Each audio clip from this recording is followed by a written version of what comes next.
Querido presidente Humala, muchas gracias por su hospitalidad, muchas gracias al pueblo limeño, al pueblo peruano, que siempre nos recibe con los brazos abiertos. Estamos muy contentos de estar aquí en esta tierra hermana y compartiendo con países hermanos un poco lejanos, pero históricamente muy en contacto, como son los países árabes. Quería aprovechar esta reunión, esta cumbre, para presentar un proyecto emblemático de mi gobierno que creo que es de interés a nivel planetario, además por las conclusiones que de él se derivan. Por su diversidad y ubicación geográfica, Ecuador, mi país, es el ecocentro del mundo, está en la mitad del mundo, es el país megadiverso más compacto del planeta.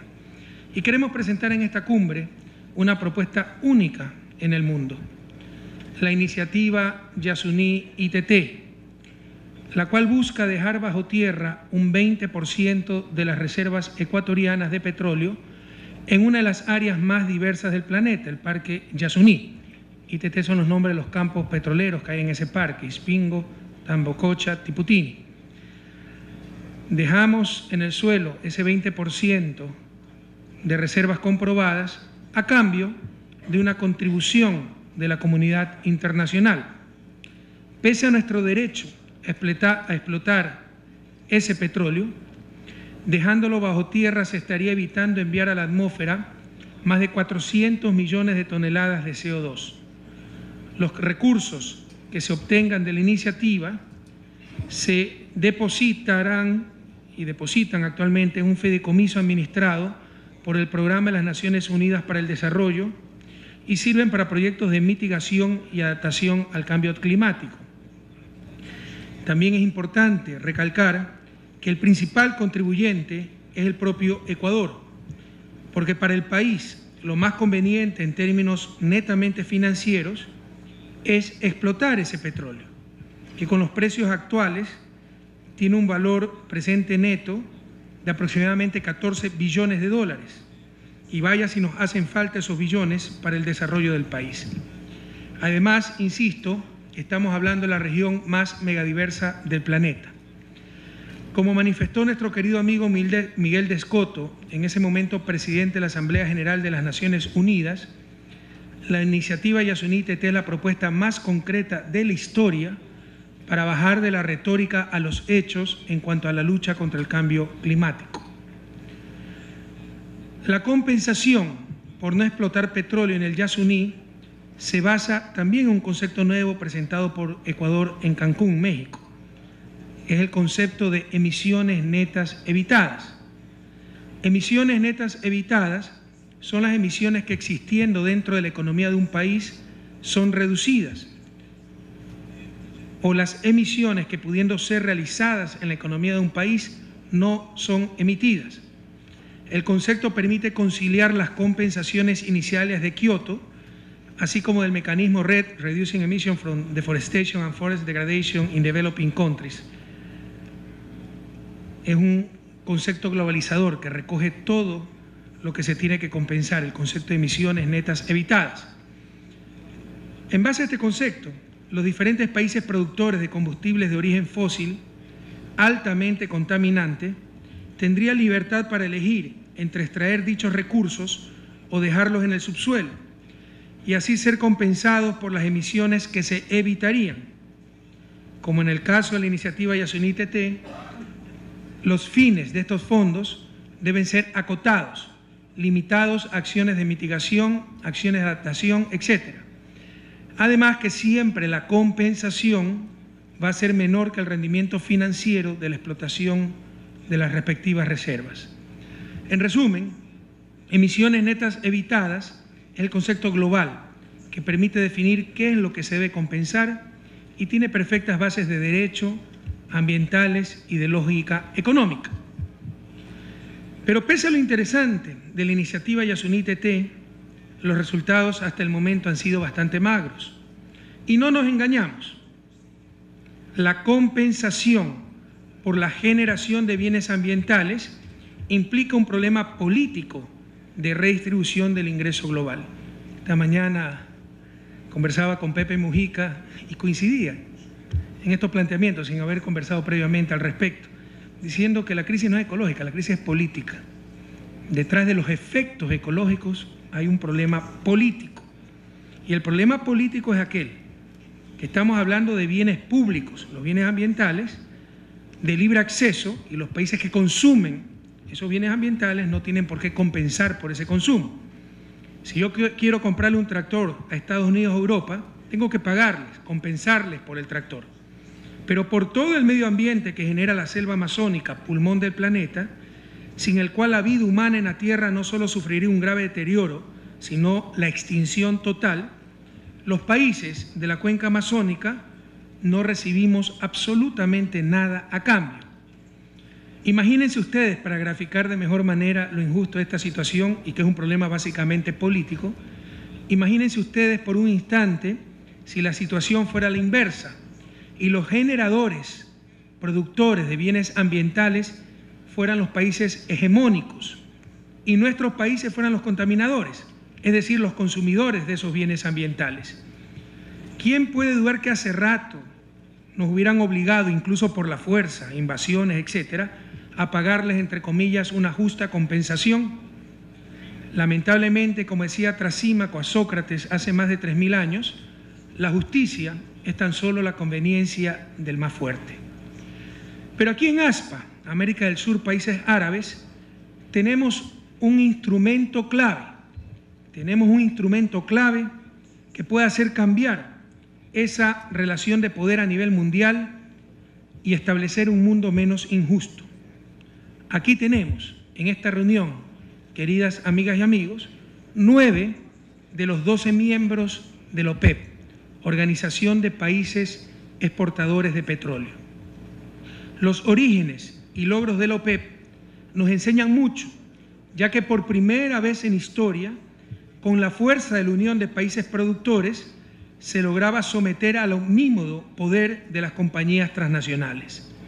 Esto es, se lograba una mejor redistribución del ingreso global. Un caso único en el mundo, al menos en su magnitud. El desarrollo, queridas amigas y amigos, es un problema esencialmente político, es decir, dependiente de las relaciones de poder nacionales y planetarias. Y lo que logró la OPEP fue justamente cambiar en forma dramática esas asimétricas, injustas relaciones de poder prevalecientes en esa época. El poder de la OPEP para los países miembros nos da una gran responsabilidad, pero también inmensas oportunidades para incidir positivamente en la historia de la humanidad. La OPEP podría convertirse, y yo creo que debe convertirse, en el gran coordinador mundial para la lucha contra las emisiones de CO2. La cumbre Río +20 terminó sin resultados concretos y no los habrán con las relaciones de poder vigentes en el planeta, donde, insisto, esencialmente los países hegemónicos son los países contaminadores y los países en desarrollo somos los países generadores de bienes ambientales. La OPEP, frente a la reticencia de los países emisores de gases de efecto invernadero y culpables del cambio climático, puede y debe ser el poder que incline la balanza a favor de la sostenibilidad del único planeta que poseemos. Es cuestión de poder y la OPEP tiene la fuerza para hacer el bien, la oportunidad histórica para mostrar el liderazgo global en asuntos de sostenibilidad.